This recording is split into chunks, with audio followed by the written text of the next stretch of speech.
ಇತ್ತೀಚೆಗೆ ಗೃಹ ಸಚಿವರು ಮಂಗಳೂರಿಗೆ ಬಂದು ಹಿಂಸೆ ತಡೆಗೆ ವಿಶೇಷವಾದಂತಹ ಪೊಲೀಸ್ ಕಾರ್ಯಪಡೆ ಇರಬಹುದು, ಆಂಟಿ ಕಮ್ಯುನಲ್ ಫೋರ್ಸ್, ಈ ರೀತಿಯ ಬೇರೆ ಬೇರೆ ಕಾರ್ಯವನ್ನ ಪ್ರಾರಂಭ ಮಾಡಿದ್ದಾರೆ ಮತ್ತು ಈ ಕಮ್ಯುನಲ್ ಗಲಾಟೆಗಳು ಆಗುವಂತ ದೃಷ್ಟಿಯಲ್ಲಿ ಒಂದು ವಿಶೇಷವಾದಂತಹ ಸಭೆಯನ್ನ ಮಾನ್ಯ ಗೃಹ ಸಚಿವರೇ ಕೂತು ಮಾಡಿದ್ದಾರೆ. ನಾನು ಗೃಹ ಸಚಿವರು ಬಂದು ಮಾಡಿದಂತ ಸಭೆಯಲ್ಲಿ ಕೂಡ ನಾನು ಭಾಗವಹಿಸಿದ್ದೇನೆ. ಆದರೆ ಇವತ್ತು ನಾನು ಗೃಹ ಸಚಿವರಿಗೆ ಒಂದು ಮಾಹಿತಿಯನ್ನ ಈ ಸಂದರ್ಭದಲ್ಲಿ ಕೊಡ್ಲಿಕ್ಕೆ ಬಯಸ್ತಾ ಇದ್ದೇನೆ. ಈ ರೀತಿಯ ಒಂದು ಆಂಟಿ ಕಮ್ಯುನಲ್ ಫೋರ್ಸ್ ಇರಬಹುದು, ಈ ರೀತಿಯ ಪೊಲೀಸ್ ಇಲಾಖೆ ಒಳಗಡೆ ಪೊಲೀಸ್ ಈ ರೀತಿಯ ಇನ್ನೊಂದು ಪಡೆಗಳನ್ನು ಮಾಡುವಂತ ಉದ್ದೇಶಗಳು, ಕಾರಣಗಳು, ಅದಕ್ಕೆ ಆಗುವಂತ ಈ ರೀತಿಯ ಘಟನೆಗಳು ಯಾಕಾಗತ್ತೆ ಅಂತ ಹೇಳುವುದನ್ನ ಪೊಲೀಸ್ ಇಲಾಖೆ ಮನದಟ್ಟು ಮಾಡಿಕೊಳ್ಬೇಕು. ಯಾಕಾಗಿ ಈ ಘಟನೆಗಳಾಗತ್ತೆ, ಇದಕ್ಕಾಗಿ ಈ ರೀತಿಯ ಆಂಟಿ ಕಮ್ಯುನಲ್ ಫೋರ್ಸ್ಗಳು ಅಥವಾ ಇನ್ನಿತರ ಕಾರ್ಯಪಡೆಗಳು ಮಾಡುವಂತ ಉದ್ದೇಶಗಳು ಆಗತ್ತೆ ಅಂತ ಹೇಳೋದು. ಪ್ರಥಮತವಾಗಿ ನಮ್ಮ ಕರಾವಳಿಯ ಕರ್ನಾಟಕ, ಕೇರಳ ಭಾಗ ಮತ್ತು ಇನ್ನಿತರ ಪ್ರದೇಶದ ಬಹಳ ಹತ್ತಿರವಾಗಿರುವಂತಹ ಕಾರಣ ವಿಪರೀತವಾದಂತಹ ಶಿಕ್ಷಣ ಸಂಸ್ಥೆಗಳಿದೆ. ಬಹಳ ದೊಡ್ಡ ರೀತಿಯಲ್ಲಿ ಡ್ರಗ್ಸ್ ಮತ್ತು ಗಾಂಜಾದ ಬಹಳ ದೊಡ್ಡ ರೀತಿಯ ಅವ್ಯವಸ್ಥೆಗಳು ಒಂದು ರೀತಿಯ ಹಂತಕ್ಕೆ ಬರ್ತಾ ಇದೆ. ಎರಡನೇದು, ನಾನು ಮಾನ್ಯ ಸಚಿವರಿಗೆ ಹೇಳಲಿಕ್ಕೆ ಬಯಸ್ತೇನೆ, ತಾವು ಆಂಟಿ ಕಮ್ಯುನಲ್ ಫೋರ್ಸ್ ಅನ್ನ ಪ್ರಾರಂಭ ಮಾಡಿದ್ರಿ. ಆಂಟಿ ಕಮ್ಯುನಲ್ ಫೋರ್ಸ್ ಪ್ರಾರಂಭ ಮಾಡಿದ ಉದ್ದೇಶ ಸರಿ ಇದೆ, ಆದ್ರೆ ಅದು ಯಾಕಾಗಿ ಆಗತ್ತೆ ಅಂತ ಹೇಳುವಾಗ ನಮ್ಮ ಭಾವನೆಗಳಿಗೆ ಧಕ್ಕೆ ಆದಾಗ, ಈಗ ಗೋಹತ್ಯೆ ಅಂತ ಹೇಳುವಂತದ್ದು ವಿಪರೀತವಾಗಿ ಮನೆಯ ಹಟ್ಟಿ ಒಳಗಡೆ ಬಂದು, ಕೊಟ್ಟಿಗೆ ಒಳಗಡೆ ಬಂದು ತಲವಾರು ತೋರಿಸಿ ನಮ್ಮ ಮನೆಯ ಗೋವನ್ನ ಕದ್ದುಕೊಂಡು ಹೋಗುವಂತ ಪರಿಸ್ಥಿತಿ ಆದಾಗ ಅವರಿಗೆ ಯಾವುದೇ ರೀತಿಯ ಶಿಕ್ಷೆಯನ್ನು ಕೊಡ್ಕೊಳ್ಳಿಕ್ಕೆ ಆಗದಂತ ರೀತಿಯಲ್ಲಿ ಆ ಪರಿಸ್ಥಿತಿಗಳು ಎದುರಾದಾಗ ಈ ರೀತಿಯ ವಿಪರೀತ ಇರುವಂತ ಪರಿಸ್ಥಿತಿಗಳು, ಘಟನೆಗಳು ಸಂಭವಿಸುತ್ತದೆ ಅಂತ ಹೇಳೋದು. ಅದಕ್ಕಾಗಿ ನಾನು ಕೇಳುವಂಥದ್ದು, ಆಂಟಿ ಕಮ್ಯುನಲ್ ಫೋರ್ಸ್ ಮಾಡಿದಿರಿ, ಅದರಲ್ಲಿ ಗೋಹತ್ಯಾ ವ್ಯವಸ್ಥೆಗಳನ್ನ ಆದ ಕಾರಣ ಕಮ್ಯುನಲ್ ಆಗುತ್ತೆ ಅಂತ ಹೇಳುವುದನ್ನು ಕೂಡ ತಾವು ಸೇರಿಸ್ಕೊಳ್ಬೇಕು ಅಂತ ಹೇಳೋದು ನನ್ನ ಮನವಿ. ಅದರ ಒಟ್ಟಿಗೆ ಲವ್ ಜಿಹಾದ್ ಅತ್ಯಧಿಕವಾಗಿ ಆಗುವಂತ ಕಾರಣಗಳು ಯಾಕೆ, ಈ ರೀತಿಯ ಮಾಹಿತಿಗಳನ್ನ ಸಂಗ್ರಹಿಸಿಕೊಂಡು ಅದಕ್ಕೆ ತಾವು ಆಂಟಿ ಕಮ್ಯುನಲ್ ಫೋರ್ಸ್ಗಳಿಂದ ಆ ರೀತಿಯ ಪೊಲೀಸ್ ಅಧಿಕಾರಿಗಳು ಅದಕ್ಕೆ ಪೂರಕವಾಗಿ ಕೆಲಸ ಕಾರ್ಯಗಳು ಮಾಡಿ ಅದನ್ನು ಸರಿಪಡಿಸಿಕೊಳ್ಳಿಕ್ಕೆ ಹೋದ್ರೆ ಈ ಘಟನೆಗಳು ಆಗುವುದಿಲ್ಲ ಅಂತ ಹೇಳೋದು ನನ್ನ ಮಾಹಿತಿ ಸರ್. ಕೊನೆಯದಾಗಿ ಇನ್ನೊಂದು ಪ್ರಶ್ನೆ, ನಾನು ಈ ಆಂಟಿ ಕಮ್ಯುನಲ್ ಫೋರ್ಸ್ ಇರಬಹುದು ಅಥವಾ ಇನ್ನೊಂದು ಪಡೆಗಳಿರಬಹುದು, ಇದನ್ನ ನೀವು ಪ್ರಾಮಾಣಿಕವಾಗಿ ತಮ್ಮ ಇಲಾಖೆ ಇರಬಹುದು, ಯಾವುದೇ ವ್ಯವಸ್ಥೆಗಳು ಸರಿಯಾಗಿ ಮಾಡಿಕೊಂಡ್ರೆ ಈ ರೀತಿಯ ಘಟನೆಗಳಾಗಲ್ಲ. ಇತ್ತೀಚೆಗೆ ನಾನು ಶಾಸಕನಾಗಿ ನನ್ನ ಮೇಲೆ ಒಂದು 4-5 ಪೊಲೀಸ್ ಎಫ್ಐಆರ್ ಆಗಿದೆ. ಬೇಜಾರಿಲ್ಲ, ಅಲ್ಲ ಒಂದೇ ಮಿನಿಟ್, ಬೇಜಾರಿಲ್ಲ ಅಧ್ಯಕ್ಷರೇ, ಗೃಹ ಸಚಿವರೇ. ಮಂಗಳೂರಿನಲ್ಲಿ ರಾಜಾರೋಷವಾಗಿ ಪತ್ರಿಕಾಗೋಷ್ಠಿಯಲ್ಲಿ ಒಂದು ರಾಜ್ಯಪಾಲರನ್ನ ಬಾಂಗ್ಲಾದೇಶದಲ್ಲಿ ಅಥವಾ ಅಫ್ಘಾನಿಸ್ತಾನದಲ್ಲಿ ಓಡಿಸಿದಾಗೆ ರಾಜ್ಯದಲ್ಲಿ ಕರ್ನಾಟಕದಲ್ಲಿ ಓಡಿಸಬೇಕು ಅಂತ ಹೇಳುವಂತ MLC ಅವರ ವಿರುದ್ಧ ನಾವು ಎಫ್ಐಆರ್ ಮಾಡಿ, ಇದರಲ್ಲಿ ತಾರತಮ್ಯ ಆಗಬಾರದು. ಕೊನೆಯದಾಗಿ ಒಂದೇ ಒಂದು, ಇತ್ತೀಚೆಗೆ ಪೊಲೀಸ್ ಇಲಾಖೆಯಿಂದ 80 ವರ್ಷ 75 ವರ್ಷ ಕೆಲವು ಮಹಿಳೆಯರ ಮನೆಗೆ ರಾತ್ರಿ 12 ಗಂಟೆಗೆ 2 ಗಂಟೆಗೆ ಹೋಗಿ ಪೊಲೀಸರು ನುಗ್ಗಿ ಅವರ ಮೇಲೆ ಕಾನೂನು ಕ್ರಮವನ್ನು ವಹಿಸಿಕೊಳ್ಳುವಂತ, ಅವರ ಫೋಟೋವನ್ನು ವಹಿಸಿಕೊಳ್ಳುವಂತ, ಅವ್ರ ಮೇಲೆ ಯಾವುದೇ ಎಫ್ಐಆರ್ಗಳಿಲ್ಲ. ಇವತ್ತಿನ 75-80 ವರ್ಷದಲ್ಲಿ ಯಾವುದೇ ರೀತಿಯ ಪೊಲೀಸ್ ಸ್ಟೇಷನ್ಗೆ ಬರೆದಂತ ವ್ಯಕ್ತಿಗಳ ಆ ರೀತಿ ಮಾಡಿದ್ದಾರೆ ಅಂತೇಳಿ ಆದ್ರೆ ಅಂತ ಪೊಲೀಸ್ ಅಧಿಕಾರಿಗಳ ಬಗ್ಗೆ ಏನು ಕ್ರಮ ವಹಿಸಿಕೊಳ್ತೀರಿ ಅಂತ ಹೇಳೋದು. ಯಾಕಂದ್ರೆ ನಮ್ಮ ಅವರ ತೇಜೋವಧೆ ಮಾಡಿ ಮಾನ್ಯ ಗೃಹ ಸಚಿವ ತಾವು ಬಂದಿದ್ದೀರಿ, ಮೊನ್ನೆ ಇತ್ತೀಚೆಗೆ ಒಳ್ಳೆ ಪೊಲೀಸ್ ಕಮಿಷನರ್ ಅನ್ನು ಕೊಟ್ಟಿದ್ದೀರಿ, ಅದಕ್ಕೆ ನಾನು ಸ್ವಾಗತ ಹೇಳ್ತೇನೆ. ಆದ್ರೆ ಇದನ್ನೆಲ್ಲ ಸೇರಿಸಿಕೊಳ್ಬೇಕು ಅಂತ ನನ್ನ ಮನವಿ ಇದೆ. ಮಾನ್ಯ ಅಧ್ಯಕ್ಷರೇ, ದಕ್ಷಿಣ ಕನ್ನಡ ಜಿಲ್ಲೆ, ಬಸವನಗೌಡ ತುರಿಯಾಲ್, ಉಡುಪಿ ಜಿಲ್ಲೆ, ಕರಾವಳಿ ಪ್ರದೇಶಗಳು, ಬಸವನಗೌಡ ಇವರೇ ಮಾನೆ ಅವರೇ ಕೂತ್ಕೊಳ್ಳಿ. ದಕ್ಷಿಣ ಕನ್ನಡ ಜಿಲ್ಲೆಯ ಬಗ್ಗೆ ನಾನು ತಮಗಿನ ಹೆಚ್ಚಾಗಿ ನನಗೇನು ಗೊತ್ತಿಲ್ಲ. ಬಹುಶಃ ನಾವು 10-20 ವರ್ಷಗಳ ಹಿಂದೆ ಅಥವಾ 25 ವರ್ಷಗಳ ಹಿಂದೆ ದಕ್ಷಿಣ ಕನ್ನಡ ಜಿಲ್ಲೆ ಮಂಗಳೂರು ಅಂತ ಹೇಳಿದರೆ ಆ ಜನ ಬಹಳ ಬುದ್ಧಿವಂತರು, ಬಹಳಷ್ಟು ಇಡೀ ದೇಶದಲ್ಲಿ ಅವರು ಎಲ್ಲ ಕಡೆ ಮತ್ತು ಅಂತಾರಾಷ್ಟ್ರೀಯ ಮಟ್ಟಕ್ಕೂ ಕೂಡ ಹೋಗಿ ಕೆಲಸ ಮಾಡಿ ಒಳ್ಳೆಯ ಹೆಸರನ್ನು ಗಳಿಸಿದ್ದಾರೆ, ನಮಗೆ ನಮ್ಮ ರಾಜ್ಯಕ್ಕೆ ಒಳ್ಳೆ ಕೀರ್ತಿ ತಂದಿದ್ದಾರೆ ಎನ್ನುವಂಥದ್ದು. ಇತ್ತೀಚಿನ ದಿನದಲ್ಲಿ ಏನಾಗ್ತಾ ಇತ್ತು ಅಂತ ಹೇಳಿದ್ರೆ, ಒಂದು 10 ವರ್ಷ 15 ವರ್ಷ ಇರ್ಬೋದು ಅಂದಾಜು, ಅಲ್ಲಿ ಕೊಲೆಗಳಾಗುವಂಥದ್ದು, ಗುಂಪು ಘರ್ಷಣೆ ಆಗುವಂಥದ್ದು, ಬಹಳ ಹೆಚ್ಚಿನ ಮಟ್ಟಿಗೆ ಒಂದು ಭಯದ ವಾತಾವರಣವನ್ನು ಸೃಷ್ಟಿ ಮಾಡತಕ್ಕಂಥ ರೀತಿಯಲ್ಲಿ ಘಟನೆಗಳು ನಡೀತಾ ಇವೆ. ಅನೇಕ ಕೊಲೆಗಳಾಯಿತು. ಶಾಲೆ ಕಾಲೇಜಿನಲ್ಲಿ ಮಕ್ಕಳಿಗೆ ಒಂದು ರೀತಿಯಲ್ಲಿ ಸಂತೋಷದಿಂದ ವ್ಯಾಸಂಗ ಮಾಡ್ತಕ್ಕಂಥ ಪರಿಸರ ಹಾಳಾಯಿತು. ಅಧ್ಯಕ್ಷರೇ, ನಮ್ಮ ಪಕ್ಷದ ಅಧ್ಯಕ್ಷರು ಮಾನ್ಯ ಶಿವಕುಮಾರ್ ಅವರು ಕಳೆದ ಚುನಾವಣೆಯ ಸಂದರ್ಭದಲ್ಲಿ 23ರ ಚುನಾವಣೆಗೆ ಹೋಗುವ ಮುಂಚೆ ಪ್ರಣಾಳಿಕೆ ತಯಾರು ಮಾಡಬೇಕು ಅಂತೇಳಿ ನನ್ನನ್ನ ಪ್ರಣಾಳಿಕಾ ಸಮಿತಿ ಅಧ್ಯಕ್ಷನನ್ನಾಗಿ ಮಾಡಿದರು. ಆ ಸಂದರ್ಭದಲ್ಲಿ ನಾನು ಎಲ್ಲ ಜಿಲ್ಲೆಗಳಿಗೂ ಭೇಟಿ ಕೊಟ್ಟು ಅಲ್ಲಿ ಸಮಸ್ಯೆಗಳನ್ನ ಮತ್ತು ಏನೆಲ್ಲ ಅಭಿವೃದ್ಧಿ ಕಾರ್ಯಗಳನ್ನು ತಗೋಬಹುದು ಅನ್ನೋದಕ್ಕೆ ಪ್ರಯತ್ನ ಮಾಡ್ತಿದ್ದೆ. ಆ ಸಂದರ್ಭದಲ್ಲಿ ನಾನು ಮಂಗಳೂರಿಗೆ ಹೋದೆ. ಮಂಗಳೂರಿನಲ್ಲಿ ಹೋಗಿ ಅಲ್ಲಿ ಇಂಡಸ್ಟ್ರಿಯಲಿಸ್ಟು, ಎಜುಕೇಷನಲ್ ಇನ್ಸ್ಟಿಟ್ಯೂಷನ್ಸ್ನ ನಡೆಸ್ತಕ್ಕಂಥವ್ರು, ಸಿವಿಲ್ ಸೊಸೈಟಿ, ಅಲ್ಲಿ ಡಾಕ್ಟರ್ಸು, ಎಂಜಿನಿಯರ್ಸು, ಲಾಯರ್ಸು ಇವರನ್ನೆಲ್ಲ ಪ್ರತ್ಯೇಕವಾಗಿ ನಾನು ಭೇಟಿ ಮಾಡಿದೆ.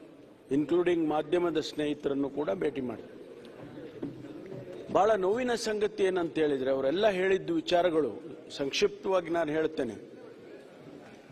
ಇಲ್ಲಿ ಪರಿಸರ ಹಾಳಾಗಿದೆ. ನಮ್ಮ ಮಕ್ಕಳನ್ನ ನಾವು ಇಲ್ಲಿ ವ್ಯಾಸಂಗ ಮಾಡಿಸೋದಕ್ಕೆ ಕೂಡ ಕಷ್ಟ ಆಗ್ತದೆ. ನಮ್ಮ ಮಕ್ಕಳನ್ನೆಲ್ಲ ಬೆಂಗಳೂರಿಗೋ ಮೈಸೂರಿಗೋ ಕಳಿಸ್ತಾ ಇದ್ದೇವೆ. ಇಲ್ಲಿ ಬಹಳಷ್ಟು ಒಂದು ಕೋಮು ಸೌಹಾರ್ದ ಹಾಳಾಗಿದೆ. ಅದರಿಂದ ನಮಗೆಲ್ಲ ಒಂದು ಆತಂಕ ಆಗ್ತಾ ಇದೆ ಅನ್ನುವಂಥ ಮಾತನ್ನು ಹೇಳಿದೆ. ಆಗ ನನಗಂತೂ ಇಷ್ಟೊಂದು ಒಳ್ಳೆಯ ಜನ ಇರ್ತಕ್ಕಂಥ ಈ ಜಿಲ್ಲೆ, ತಮಗೆ ಕೂಡ ಗೊತ್ತಿದೆ, ಬೆಂಗಳೂರನ್ನ ಬಿಟ್ಟರೆ ನಮ್ಮ ಆರ್ಥಿಕ ವ್ಯವಸ್ಥೆಯಲ್ಲಿ ಬೆಂಗಳೂರನ್ನ ಬಿಟ್ಟರೆ ಮಂಗಳೂರು 2ನೇ ಸ್ಥಾನವನ್ನು ಪಡ್ಕೊಂಡಿದೆ. ಬಾಲಕೃಷ್ಣ ಆದರೆ ದುರ್ದೈವದ ಸಂಗತಿ, ಅಲ್ಲಿನ ಇಂಡಸ್ಟ್ರಿಯಲಿಸ್ಟು, ಸಣ್ಣ ಪುಟ್ಟ ಇಂಡಸ್ಟ್ರಿಗಳು ಇದ್ದಾವಲ್ಲಿ, ಆ ಇಂಡಸ್ಟ್ರಿಯಲಿಸ್ಟು ಕೂಡ ಏನು ಹೇಳಿದರು ಅಂದರೆ, ಯಾರೂ ಕೂಡ ನಮ್ಮ ಮಂಗಳೂರಿಗೆ ಬಂದು ಹಣವನ್ನು, ಬಂಡವಾಳವನ್ನು ಹೂಡೋದಕ್ಕೆ ಹಿಂದಕ್ಕೆ ಹೋಗ್ತಾರೆ, ಯಾರು ಬಂಡವಾಳ ಹೂಡೋದಿಲ್ಲ. ನಾವಿಲ್ಲಿ ಬಂಡವಾಳ ಹೂಡಿದ್ರೆ ನಮಗೆ ಏನಾಗುತ್ತೆ ಅಂತ ಅನ್ನುವಂಥ ಭಯದ ವಾತಾವರಣ ಇದೆ, ಆತಂಕ ಇದೆ ಅನ್ನುವಂಥ ಮಾತುಗಳು ಬಂದಾಗ ಸ್ವಾಭಾವಿಕವಾಗಿ ಆ ಜಿಲ್ಲೆಯ ಬಗ್ಗೆ ಒಂದಿಷ್ಟು ಪ್ರಶ್ನೆಗಳು ಬರ್ತವೆ. ನಮ್ಮ ಸರ್ಕಾರ ಬಂದ ಮೇಲೆ ನಾವು ಕಳೆದ 2.5 ವರ್ಷದಲ್ಲಿ ಅನೇಕ ಕೊಲೆಗಳಾಯಿತು ಮತ್ತು ಘರ್ಷಣೆಗಳಾಯಿತು, ಗುಂಪು ಘರ್ಷಣೆಗಳಾಯಿತು, ಕೋಮು ಸೌಹಾರ್ದ ಹಾಳಾಗಿದೆ ಅನ್ನುವಂಥ ಅನೇಕ ಘಟನೆಗಳು ನಡೆದ್ಬಿಡ್ತು. ಆಗ ನಾನು ಒಂದು ಬಾರಿ ಮಂಗಳೂರಿಗೆ ಹೋದಂಥ ಸಂದರ್ಭದಲ್ಲಿ ನನಗೆ ಇದನ್ನೆಲ್ಲ ಹೇಳಿದರು. ಅನೇಕ ಜನ ನಮ್ಮ ಶಾಸಕರುಗಳು ಕೂಡ, ಅವರಿಗೂ ಒಂದು ರೀತಿಯಲ್ಲಿ ಆತಂಕ. ಬೆಳಿಗ್ಗೆ ಇದ್ರೆ ಅವರು ಪೊಲೀಸ್ ಸ್ಟೇಷನ್ನ ಹೋಗ್ತಕ್ಕಂಥದ್ದು, ಯಾರನ್ನೋ ಬಿಡಿಸ್ಬೇಕು, ಯಾರಿಗೋ ಅವರ ಪರವಾಗಿ ವಾದ ಮಾಡಬೇಕು ಅನ್ನೋದು ಅವರಿಗೂ ಕೂಡ, ಅನೇಕ ಶಾಸಕರಿಗೂ ಕೂಡ ಗೊಂದಲ. ಆಗ ನನಗೆ ಹೇಳಿದರು ಈ ರೀತಿಯೆಲ್ಲ ಆಗ್ತಾ ಇದೆ ಅಂತೇಳಿ ಹೇಳಿದಾಗ ನಾನು ಹೇಳಿದೆ, ನೋಡಿ ಇದನ್ನು ನಾವು ಅಪೀಲ್ ಮಾಡಿಕೊಂಡು, ಎಲ್ಲರೂ ಕೂಡ ನಾವು ಅಪೀಲ್ ಮಾಡ್ಕೊಳ್ಳೋಣ ಜನಸಮುದಾಯಕ್ಕೆ, ಈ ರೀತಿ ಆಗಬಾರ್ದು ಘಟನೆ.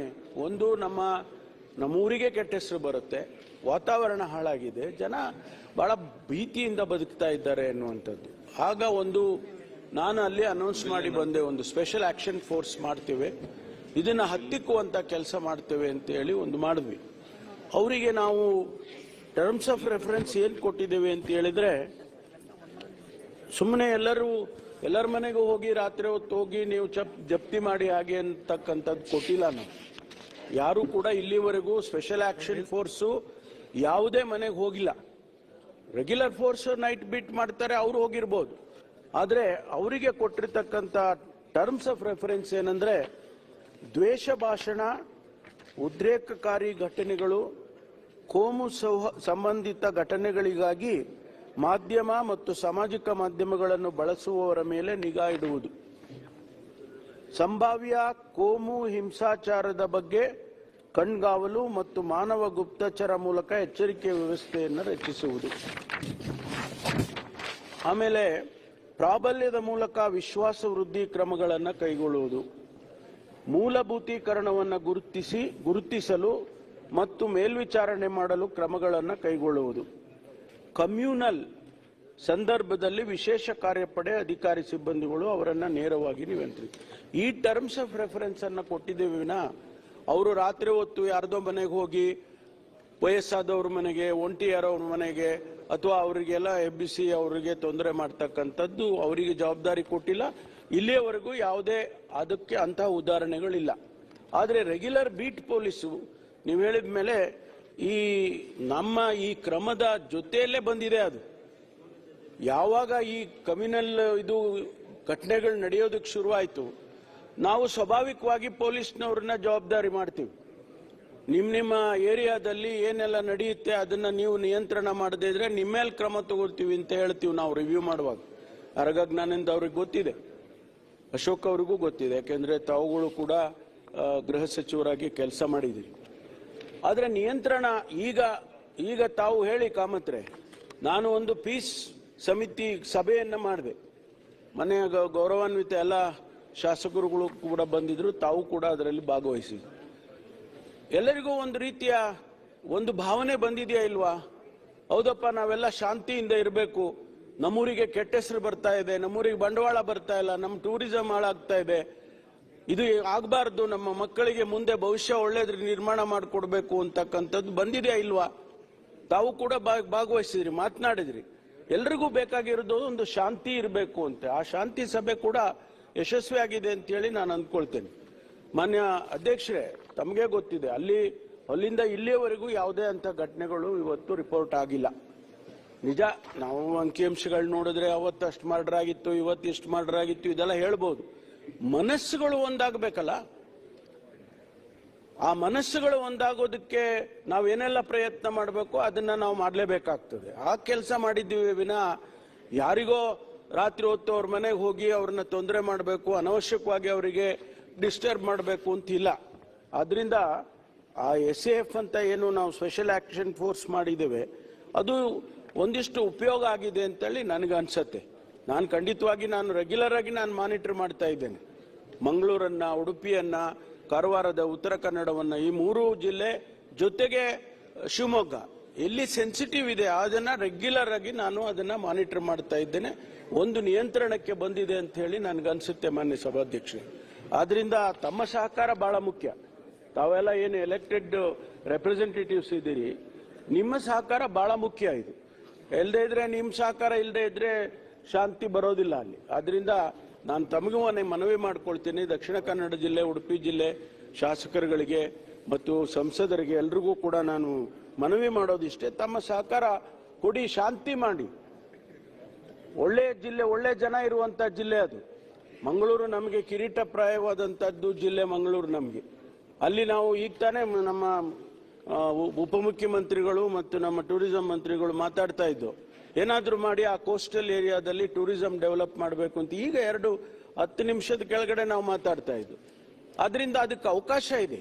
ಇಡೀ ದೇಶದಲ್ಲಿ ಇಲ್ಲದೆ ಇರತಕ್ಕಂಥ ಅವಕಾಶ ನಮಗಿದೆ. ಪಕ್ಕದ ಕೇರಳದಲ್ಲಿ ಟೂರಿಸಂ ಬಹಳ ದೊಡ್ಡ ಪ್ರಮಾಣದಲ್ಲಿ ಬೆಳವಣಿಗೆ ಮಾಡಿದ್ದಾರೆ. ನಮಗೇನಾಗಿದೆ? ಜನ ಬರಬೇಕಲ್ಲ. ಅಲ್ಲಿ ಬರಬೇಕಾದ್ರೆ ಒಂದು ಶಾಂತಿ ಇದೆ ಅಂದ್ರೆ ಬರ್ತಾರೆ. ಸಮಾಜದಲ್ಲಿ ಚೆನ್ನಾಗಿದೆಪ್ಪ, ಎಲ್ಲವೂ ಚೆನ್ನಾಗಿದೆ ಅಂದ್ರೆ ಅಲ್ಲಿ ಇನ್ವೆಸ್ಟ್ಮೆಂಟ್ ಮಾಡೋದಕ್ಕೆ ಜನ ಬರ್ತಾರೆ. ಅದರಿಂದ ಆ ಕಾರಣಕ್ಕಾಗಿ ನಾವು ಸ್ಪೆಷಲ್ ಆಕ್ಷನ್ ಫೋರ್ಸ್ ಮಾಡಿದ್ದೇವೆ, ಬಿಟ್ರೆ ಬೇರೆ ಏನೂ ಇಲ್ಲ. ಅದು ಪರ್ಮನೆಂಟ್ ಆಗಿ ಇರಲೇಬೇಕು ಅಂತ ಏನಿಲ್ಲ. ನಾನು ಅದನ್ನು ಹೇಳಿದ್ದೇನೆ ಶುರುವಿನಲ್ಲೇ. ನಾನು ಮಂಗಳೂರಿಗೆ ಬಂದಂತ ಸಂದರ್ಭದಲ್ಲಿ ಹೇಳಿ, ಇದನ್ನ ಪರ್ಮನೆಂಟ್ ಆಗಿ ಇಡಬೇಕು ಅಂತಿಲ್ಲ. ಶಾಂತಿ ಇದೆ ಅಂತಂದ್ರೆ ಅದರ ಅವಶ್ಯಕತೆನೇ ಇಲ್ಲ ನಮಗೆ. ಈಗ ನೋಡಿ, ಇದು ನಕ್ಸಲೈಟ್ ಆಕ್ಷನ್ ಫೋರ್ಸ್ ಮಾಡಿದ್ವು ನಾವು. ಆ ನಕ್ಸಲೈಟ್ಸ್ ಇಲ್ಲ ಅಂತೇಳಿ ಈಗ ಅದನ್ನ ಡಿಸ್ಮ್ಯಾಂಟಲ್ ಮಾಡಬೇಕು ಅಂತೇಳಿ ನಾವು ಯೋಚನೆ ಮಾಡ್ತಾ ಇದ್ದೇವೆ. ಹಾಗಾಗಿ ಅದನ್ನ ತಾವು ತಪ್ಪು ಅನ್ಯತಾ ಭಾವಿಸಬಾರದು. ಜೊತೆಗೆ ನಮ್ಮ ಪೊಲೀಸ್ನವರಿಗೆ ಯಾರಾದರೂ ಒಂದು ವೇಳೆ ಕಾನೂನು ಮೀರಿ ಪೊಲೀಸ್ನವರು ವರ್ತನೆ ಮಾಡಿದ್ರೆ ಅವರ ಕ್ರಮ ತಗೊಳ್ಳೋಣ. ಅಂಥದ್ದೇನು ನನ್ನ ಗಮನಕ್ಕೆ ಇನ್ನೂ ಕೂಡ ಯಾವುದು ಬಂದಿಲ್ಲ. ಬಂದಿದ್ರೆ ನನಗೆ ಅವ್ರು ತಿಳಿಸ್ಬೋದು. ಹಾಗಾಗಿ ಮಾನ್ಯ ಅಧ್ಯಕ್ಷರೇ, ಈ ಸ್ಪೆಷಲ್ ಆಕ್ಷನ್ ಫೋರ್ಸ್ ಇರ್ಬೋದು ಅಥವಾ ನೈಟ್ ಬೀಟಿಂಗ್ ಮಾಡಿ ನಾವು ಬಹಳ ವಿವರವಾಗಿ ಹೇಳಬೇಕು ಅಂತ ಹೇಳಿದ್ರೆ ಬಹಳಷ್ಟು ಕ್ರಮಗಳನ್ನು ತಗೊಳ್ತಾ ಇದ್ದೀವಿ. ಈಗ ಜಿಲ್ಲೆಯಲ್ಲಿ ಗಡಿ ಭಾಗದಲ್ಲಿ ಆಯಕಟ್ಟಿನ ಸ್ಥಳಗಳಲ್ಲಿ ಚೆಕ್ ಪೋಸ್ಟ್ ಮಾಡಿ ಅವ್ರನ್ನ ರೆಗ್ಯುಲೇಟ್ ಮಾಡ್ತಕ್ಕಂಥದ್ದು. ರಾತ್ರಿ ಹೊತ್ತು ಎಲ್ಲ ಯಾರು ಬರ್ತಾರೆ, ಯಾರು ಹೋಗ್ತಾರೆ.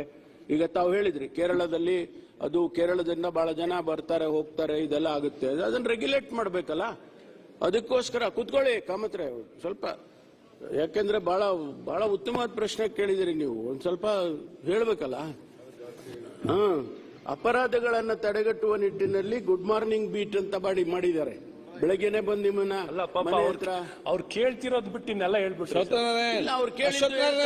ಅವ್ರು ಕೇಳಿದ್ರು ಅಶ್ವಥ್ ನಾರಾಯಣ್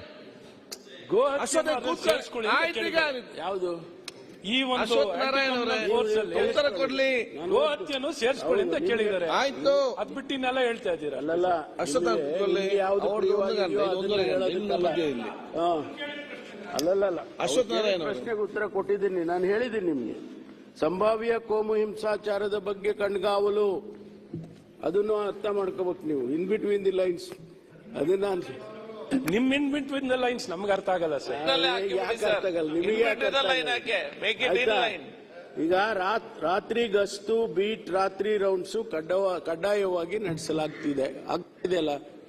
ಆಮೇಲೆ ರೌಡಿ ಆಸಾಮಿಗಳಿಗೆ ಜಾನುವಾರು ಕಳ್ಳತನ, ಇನ್ಸೊಮ್ಮೆ ಅಶ್ವಥ್ ನಾರಾಯಣ್ ಅವರೇ, ಜಾನುವಾರು ಕಳ್ಳತನ ಮತ್ತು ಸಾಗಾಟ, ಮಾದಕ ದ್ರವ್ಯ ಸಾಗಾಟ ಪ್ರಕರಣಗಳ ಆರೋಪಿತರಿಗೆ ಭದ್ರತಾ ಕಾಯ್ದೆಯಡಿ ಪ್ರಕರಣ ದಾಖಲಿಸುವುದು, ಇದೆಲ್ಲ ಆಕ್ಷನ್ ಪ್ಲಾನ್ ಅನ್ನ ಹೇಳ್ತಾ ಇದ್ದೀನಿ.